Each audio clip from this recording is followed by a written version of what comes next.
الحمد لله رب العالمين والصلاة والسلام على سيد النبيين وعلى آله وأصحابه أجمعين وبعد فأعوذ بالله من الشيطان الرجيم بسم الله الرحمن الرحيم واعتصموا بحبل الله جميعا ولا تفرقوا صدق الله العظيم. برادران عزیز محترم، با اساس فرمان علی قدر امیر المؤمنین حفظه الله که در کدام روز امضا اخراج امریکایا از مملکت بزرگ ما شما می شد که در حقیقت او امضا کامیابی بزرگ مجاهدین و تمام افغانها بود و او امضا آخرین نقطه ظلم و ستم اشغالگرا بود. از او پیش حضرت امیرالمؤمنین حفظه الله ما در قطر بودیم، پیغام روان کرد و حکم صادر کرد که یک عفو عمومی از طرف امیرالمؤمنین حفظه الله با کلگی افغانا یک پیغام صادر شود که از این بعد دشمنی ها ختم است، از این بعد کشتن و زدن و بندی کردن افغانا یک با دیگر ختم است و این پیغام را روان کردن تا که پیغام و این عفو عمومی را شما صادر نکنین. من اجازه نمی دهم که امرای امریکایا شما دستخط کنین و امضا کنین. اما واسی اول دی امیرالمؤمنین صاحب حفظه الله فرمان صادر سو او یو ضرورت و لکه مخکې دوستان ویلې د نیم قرن د دښمنۍ او د ختمولو لپاره، د نیم قرن د تنظیم و تنظیم بازی د ختمولو لپاره، د نیم قرن د یو بل سره د ظلمونو د انتها لپاره داسې یو فرمان پکارو چې هغه فرمان د دې وي چې هیڅ افغان په بل افغان باندې نور لاس اوچت نه کی او هیڅ افغان د بل افغان لپاره بانه جوړ نه کی. هغه پیغام صادر سو. دغه نو وروسته له امریکایانو سره دستخط دی وسو چې 14 میاشتو کې به مکمل امریکایان وځي، یو امریکایی به په افغانستان کې نه پاتې کیږي. بیا چې کله کابل ته راغلو، بیا امیرالمؤمنین حفظه الله دوم حکم صادر کړ د عفو عمومی چې افغانانو په مابین کې نور عفو ده، هیڅ افغان په بل افغان باندې حق نه لري چې ظلم وکي، مړی کی، زخمی کی، هر څه ختم. یک رهبر بکار است الحمدلله که یاری شیخ القرآن است، شیخ الحدیث است، فقیه است. شما اگه ببینین یک عادی یک عالم دین است، نه پشت بادیگاردان میگرده، نه پشت تشریفات میگرده، نه تنظیم بازی میکنه، نه دیگه. یعنی اگه دیگه کسی بود چقدر استفاده از تشریفات خود میکرد. شما یقین کنین که غیر از خدمت به وطن دیگه هیچ نیت نیست، غیر خدمت به دین مقدس اسلام دیگه هیچ نه ما داریم انشاءالله، نه دیگه داره، نه رهبرای امارت داره. الحمدلله در 50 سال اخوت ما و شما از بین رفته بود. الحمدلله نن ټول په یو ځای کې سره ناست یو. خدمت 50 ساله الحمدلله در آمدن امارت اسلامی افغانستان شد.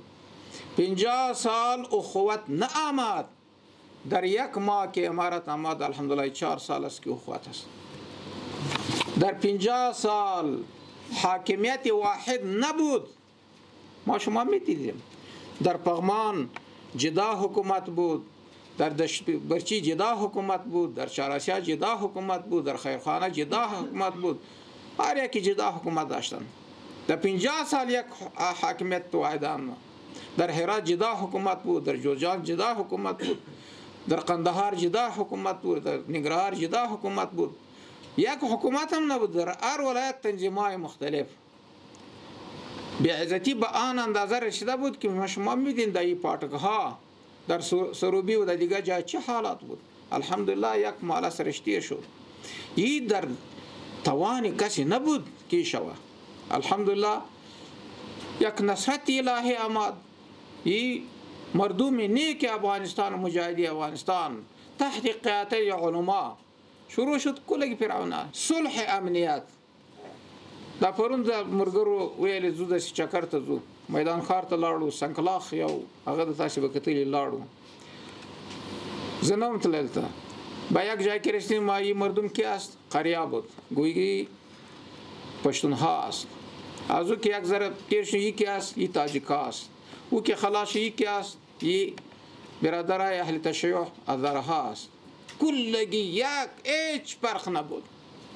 د پښتنو کلیو چې ختمېده خلکو را خود کنداسې فرق نه کېده یو رقم دا پښتانه دي بیا تاجک شروع سو بیا هزاره شروع سو تر هغه سره پورې د موټرو جای نه کېده جای موټر درا نبود و جای شستن نبود یک مردم روز جمعه دو رفته بود هر جای مردم شسته بود با خوشحالی چای خودم میخور میوای خودم میخورد چکر خودم میزد دومره موتور اوس جای نکیده 1:30 بجه نزدیک شد پس برای نماز ما تا شدیم و برادر گفت اگه یالی نرویم 3-4 بجه باز موتورا بند میشه یا را بند میشه با صدها موتورا خلق په امن و په امان و په خوشحالی کې صلح امنیت آبادی افغانستان الحمدلله د آبادی د افغانستان روانه ده چې په تاریخ د ظاهر شاه نیولې تر د امارات پورې داسې آبادی په افغانستان کې سرتاسري نه و شروع. تاسو وګورئ د ننګرهار سړک دوم سړک روان ده د قندهار اول سړک جوړ شوی د اوس دوم سړک روان ده د لوګر په خوا سړک روان ده سالنګون سړکونه روان دي پټلۍ دی ریل ګاډي دا بل خیر سره په ټول افغانستان کې لو ازبکستان افغانستان سره وصل ترکمنستان افغانستان سره وصل ایران افغانستان سره وصل پرون مې کتل بل ورسې په نیمروز کې د پټلۍ باندې کار شروع شو د چې به تر بولدک کې دی خو دا به تر خرلاچی ورته اکثر دی خو دا بزي دا ټول کارونه الحمدلله روان دي خوشتپه کانال باندې کارونه روان دي بندونه روان دي بخشاباد باندې روان ده شاروس جوړ سو یکت شاتوت په دې باندې کارونه روان دي چې کوم چې ته ګوري دي آبادی کارونه روان دي الحمدلله د خلکو لپاره په افغانستان کې کومه زمينه روانه ده د سرمایه گذاری زمينه روانه ده او د آبادی زمانه په نور ځای کې نشته الحمدلله د مهاجرینو عودت مهاجرین در یک روز 50,000 مهاجر ماشوما بازگشت میشه به وطن خود میاد په اسلام قلعه کې خدمات ورته وړاندې کیږي په نیمروز کې خدمات وړاندې کیږي په بولدک کې خدمات وړاندې کیږي په عمري کمپ کې ننګرهار تورخم کې ورته وړاندې کیږي صحیح خدمات خوراکونه هر څه ورته تیار دي موټر ورته تیار دي ملت ټول په خدمت کې ورته ولاړ ده او په څلور دیرس ولایتو کې په زرا او جربه په ار ول هغه کې ولایت کې ورته شارګوټ لپاره زمين په لکاو جرب زمینها از غاصبین پس خلاص شد این مردم هر چیز را تقسیم کرده بود زمین با صدها هزار جربه پس زمینه گشتن په ننګرهار کې په قندهار کې په کابل کې په مزار کې نو اوس هغه وخت راغلی د چې موږ تاسو خپل وطن جوړ کو د تاسو راتګ ته موږ ستړي مشه وایو د افغان شخصیتونو لپاره امیر صاحب په خپل امضا باندې طرز عمل امضا کړی دا هیڅ څوک نشي کوي چې په تاسو باندې عرضه وکړي که څوک عرضه کوي عرضه بدل ته موږ ته راوړي پیش ازی که به شما بروه عرضه به ما میاره که ما امرایی برادر این مسئله داریم ما باستورم طلب میکنیم ورم طلب میکنیم اول از تو پرسیدم که برادر چی گفت اگه اقرار کردی خونه امرش خلاص می اگه تو درو میگه از او پرسان میکنیم تا او وقت ما ای را بررسی میکنیم. اگر فهمیدیم که به شما ناحق ای عرضه کرده او را باز ما نمیمانیم، زیرا که او شخص نمیخواه که این برادرای ما بیاید، این را تکلیف میکنه، او بار نمیمانیم. اگر فهمیدیم که عرضه به حق است، بردو میگه شما جور شوید نمیجا خلاص کن. اگر جور شده، اگر نه باز شما را به محکمه مراجعه میکنیم، به محکمه همونجا فیصله خود بکنیم. نه استخبارات حق داره که به دروازه شما بیا، نه ولسوال، نه حوزه، نه والی. در این کمیسیون ما هستیم، رئیس صاحب استخبارات است، وزیر صاحب امر معروف است،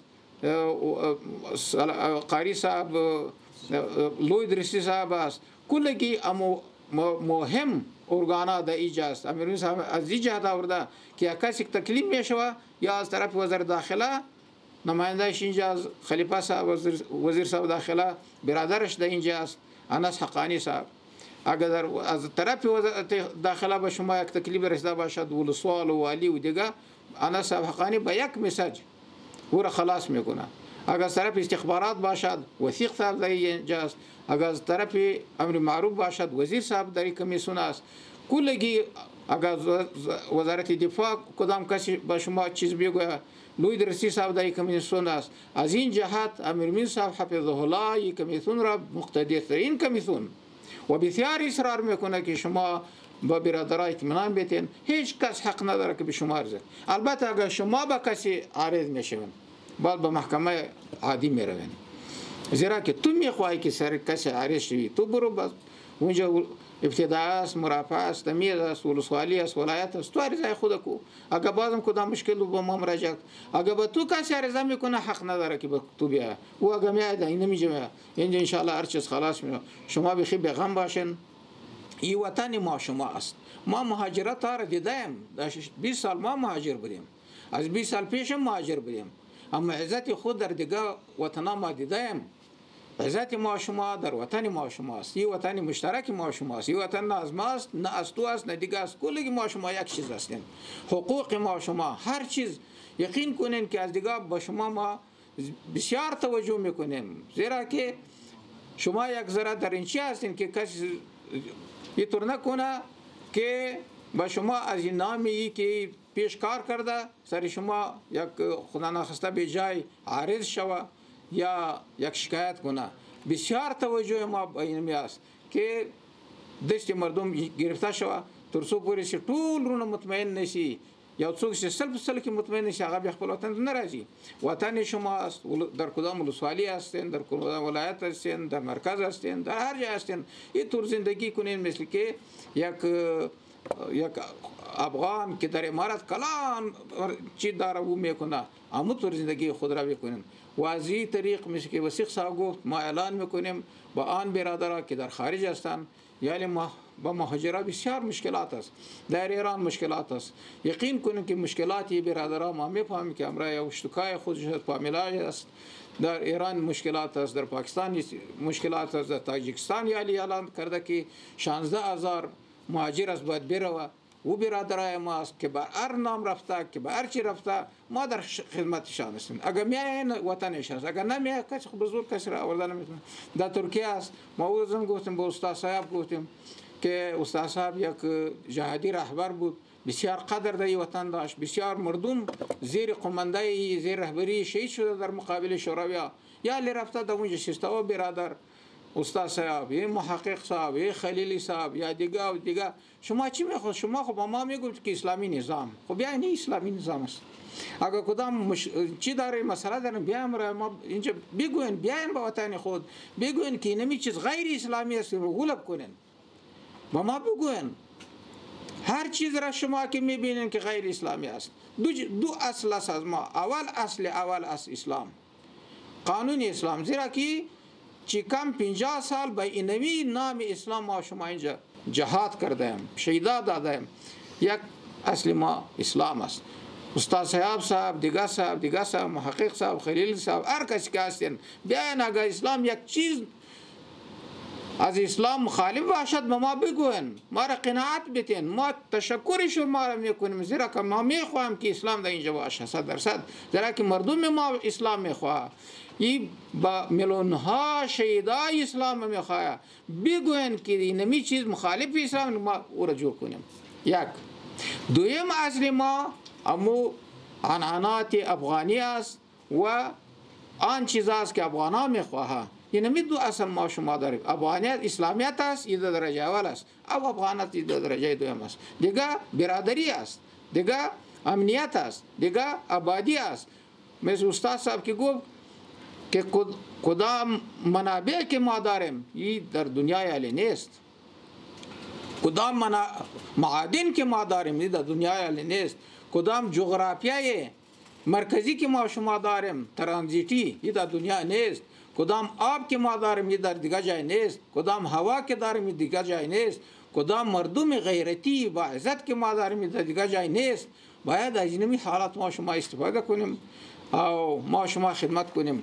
یک کلان چیز که الحمدلله آماده ختم کردن مواد مخدر، ختم مواد مخدر 98% مواد مخدر تریاک از افغانستان صادر میشود، یعنی الحمدلله صفر است. این امکان نداره که امرای لینای لوچ برق بازی میکنی و تو را نگیره. این میدان مخدرات مواد مخدر که افغانستان باشه این نمیطور حالت میشه مثل که در جمهوریت 4 میلیون جوانای ما شما زنا، دخترها، کلانسالا و اکثریت مطلق جوانا با مواد مخدر گرفتار شد. ما که آمدیم کلگی کابل زیر پلیس سوخته 5000 نفر. این یک منبع کلان تجارت این مردم بود که پودر صبحش میداد شام پیسه از میخواد و پودری مجبور بود که اما 100 افغانی 200 افغانی بیت اگر نه بازیگاه پودر برش نمیداد و میره اونجا دوزی میکرد. 5000 مردم 60 مرده در اونجا پیدا شد. پلیس سوخته شما برین یعنی ببین دو شما دیده باشین یعنی ویدیوش هست 60 مرده در اونجا پودری که مرده میشن اونجا دیگه پودرها گور میکردن. پودرها که 4 میلیون شما حساب کنین ما و شما اگر 40 میلیون شویم هر دوم نفر ما شما پودری بود. 1 2 3 10 پودری 1 2 3 4 5 10 پودری 4 میلیون ای دهم 40 میلیون میشود و اگر ما شما 30 میلیون شویم با هفتم نفر میشود. این طور یک سازش جهانی بود با افغانا غیرتی مردم است تا که یار پودری نکنی به هدف خود نمیرسد. دشمنای افغانستان میخواست که جوانای ما شما پودری کن در یک خانه آن زمین میسوزه که سر آتش بل میشود. یک بچه یک کسی که پودری باشه باز اون میفهمه که پودری الحمدلله پودر صفر شد. قاچاقش، استعمالش، کرکلش هر چیز از بین رفت. این یک خدمت است که 40-50 سال نشده بود. خدمات امارت اسلامی افغانستان اگر ما شما ببینید در قدرت دیگه کسی نیست. از شخصیت ما که آمده الحمدلله از رئیس جمهور که در اینجا یالی است حامد کرزی صاحب، عبدالله صاحب، مسلم یار صاحب، وزیرا زاخلوار صاحب دیگه کلگی از وزیرا گرفتار رئیس جمهور کلگی در اینجا در افغانستان با عزت اینجا وقت تیر میکند. این تبلیغات مردم است که میخواد در مابین ما شما در مابین افغان ها یک دشمنی را او اختلافات ایجاد کند. ان شاء الله ما شما علی بیدار هستیم با هر چیز میفهمیم. اقول قولی هذا استغفر الله لي ولكم ولسائر المسلمين والسلام عليكم ورحمة الله وبركاته.